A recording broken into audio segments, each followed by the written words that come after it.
What's up, everybody? Welcome to TST Garage. I'm Bart. Today in the shop with me is a beautiful brand spanking new Kawasaki Ninja 400. We're going to be working on this bike for your viewing pleasure today. In this episode, we're going to be focusing on the levers. The controls on this bike are very unrefined. They do not have any sort of adjustment. They are just one size fits all type of a setup. Ergonomics wise, this is not a very good thing, and I believe that going with the Womet-Tech Evos levers is a big improvement on these bikes for the intents and purposes of riding around on the streets, keeping you comfortable, getting your hands right where you need them for the controls. These levers are the money. Here you see the brake side, beautifully executed via CNC machining in 6061 aluminum. The adjuster is actually 7075. All parts are anodized, very durable finish. Then you have nice laser engraved logos, Womet-Tech logo, and our TST Industries logo. Womet-Tech are the people that design these levers and they produce them. And in the United States, TST Industries is where you can get them. Now, you see here is our stock color scheme. Black adapter, black lever body, and the adjuster in red. If you desire a different color for your adjuster, we do sell them separately, and we also have a video showing you how to change that. These things don't break the bank. I've seen this type of lever on the market for upwards of $200. These things are much less expensive. We try to keep it accessible for you guys, and then should you have any specific needs for color changes, then it's just a little add-on and you can change it yourself at home. Anyway, I think I'm done talking here. I'm excited to show you guys how to get these on. They're very simple to install. Follow my steps and let's get started. We're going to begin with the first step being the removal of this cable management strap. It has a little button that you need to get the strap around, just like that. It just comes apart. Then I'm going to loosen my clutch cable and try to keep the slots in alignment. I'm going to turn the barrel nut all the way in as far as it'll go while still maintaining this alignment. And I'm going to see if it's loose enough to just withdraw the cable, and it is. So now I'm able to take the cable end out, just push it down and it'll clear. Now we need to get to a nut that's under here. And this nut will not accept a standard socket because there's not enough clearance between the nut and sidewall of the switch. So what I'll do is I will be loosening this screw here. I'm using a 10mm socket to do that. This will free the clutch perch from its locked position on the bar.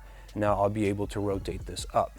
Now be careful when you do that. There's a switch here that has a wire plugged into it. We will clear the wire out, press this towards the wires. That unlocks this connector. And then we withdraw the connector, and now this is loose. Here is that nut I was talking about. It basically locks down the threads of this pivot bolt. And as I said before, this doesn't really fit around there because the wall of this switch is too close. So we could potentially use a Phillips screwdriver to remove these screws and remove the switch. I have tried this many times in the past on an older bike. These seem to be stuck in there and you end up rounding off the heads and it becomes a mess. So whether I'm working on a new bike like this one or an older bike, I prefer to devise a method that steers around having to remove these screws. So I'm going to use a 10mm open-ended and just crack this loose and take my time removing it. Once you get the threads past the locking feature of this nut, it becomes free to turn by hand. And now from the top, I'll use a 10mm socket.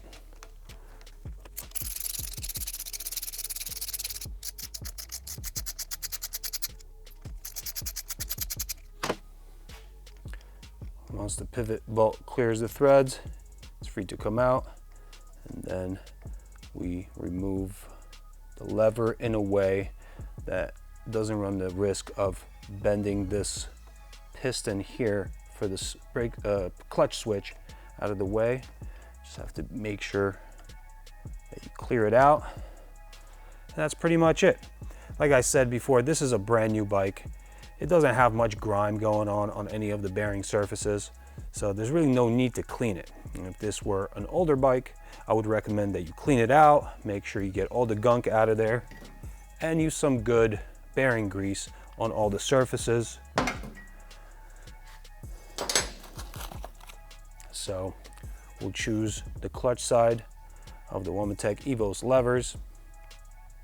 I will, in fact, throw a little bit of grease in there.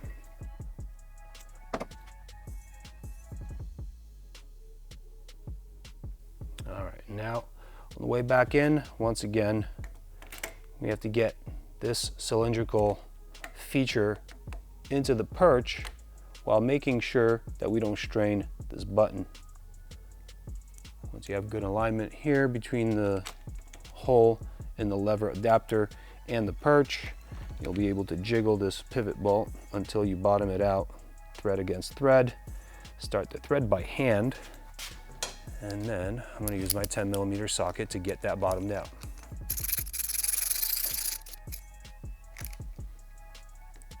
Okay, now I tighten this guy just a little bit too much. As you can see, it's seized in there. This is because you can actually pinch this perch around the lever.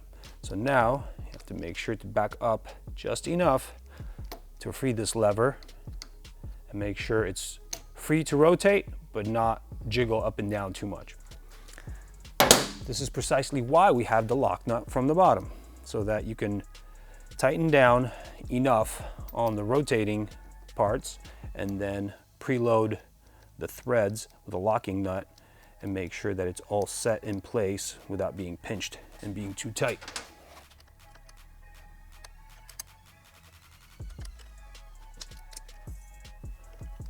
All right, that seems good. One more test, making sure we're not binding up. All right.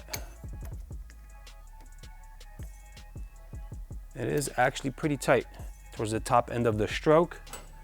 So I'm just gonna back up a little bit more on this pivot bolt. All right, we're good. Now, basically go in the reverse order of disassembly. I will plug this back in. I will get my cable back in. Now, through my manipulation of this system, this barrel nut got out of place. So now I'm going to align all those slots once again, get my cable end in, and get my cable through the adjuster, through the perch, through everything, and back up on the barrel nut a little bit. We'll adjust that later. Now it'll be time to tighten this back in place. Now, if you're using Kawasaki stock bars, there is a punch mark here that aligns with a slot here. Fairly simple to spot. You can potentially adjust this perch to a different angle if that's what you like. This is a good opportunity to do that right now. I'm just going to put it back in stock position and make sure that our new lever is still in a position where it won't make any contact here. If it does, you'll then have to change the angle at which this sits on the bar, or perhaps change it inboard or outboard if you have the capability on aftermarket clip-ons. All right, now let's adjust the clutch real quick.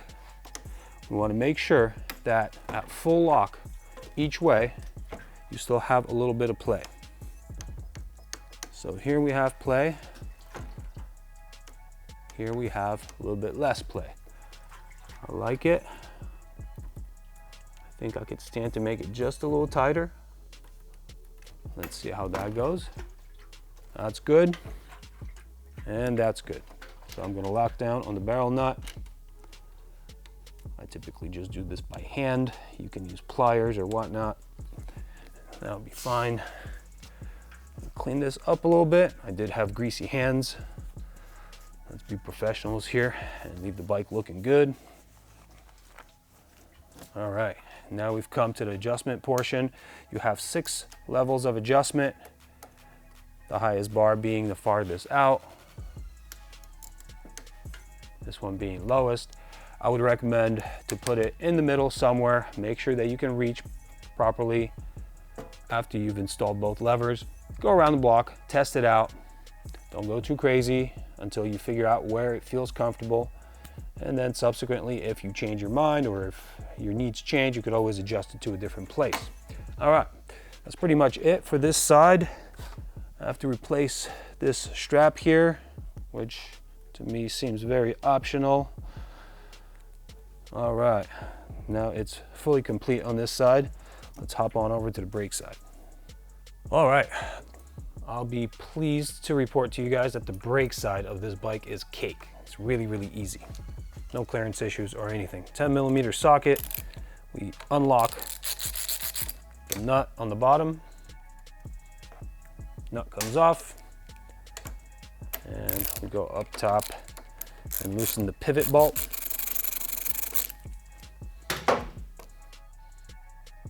This guy clears out and the brake lever just comes out. You can see there's a bunch of nice grease on all these surfaces. Since I'm going to be using a slightly different grease, I'm going to clean this up and replace it with my grease. Again, like I said on the other side, if your bike is kind of old and it's been exposed to elements, please clean all this stuff off and make sure you grease it properly. You want to put some grease in on the rotating surfaces and also on the feature here that interfaces with the piston. Grab our new Womet-Tech Evos lever, grab some grease, and let's go. I'm gonna put a little bit of excess on here and then clean it up after the installation has been made. I do also grease these surfaces that actually interface with the master right here. Make sure I have grease on all of these internal surfaces.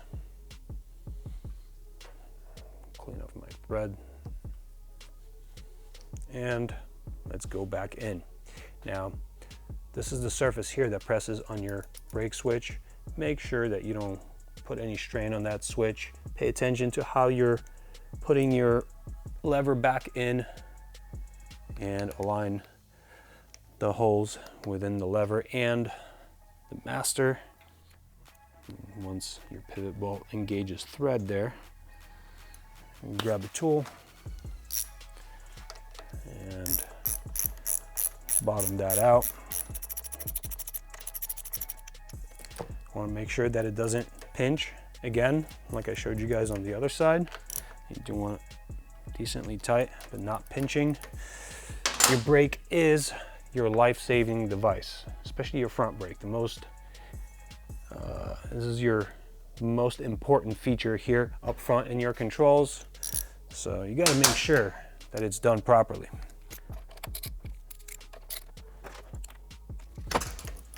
All right, full lock left, full lock right. We don't have any interference with any other parts. Clean up all of the external surfaces here. All right, we're looking good. Same thing. You'll want to pick which level works for you. I typically ride out pretty far. I use one finger or sometimes 2 fingers on brakes. My hands are pretty big, so this highest level really works well for me. Somebody with medium hands, it's going to be somewhere in the middle probably. Tiny hands will require a location that is closer to the bar. You can actually also change where your index finger falls on the lever by moving this outboard or inboard a little bit. What we have here on this master cylinder, it's in the middle of the adjustment range. You could actually bring it inboard a little bit if you if your finger is more comfortable here, or outboard if you tend to ride with your hand out on the grip a little bit. That's up to you. I just urge you guys to stay safe. Don't go ripping around too fast. As soon as you put these on, you want to be able to have some time to get adjusted to what you've just done. Again, making sure that you're safe. All right, that's pretty much it for the installation. I'm going to clean up here and we'll conclude. And we're done.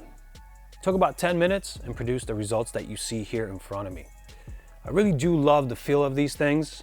I do love the cosmetic upgrade that they provide, and through using them for a number of years, I know that they have proper longevity, so I can get behind this product.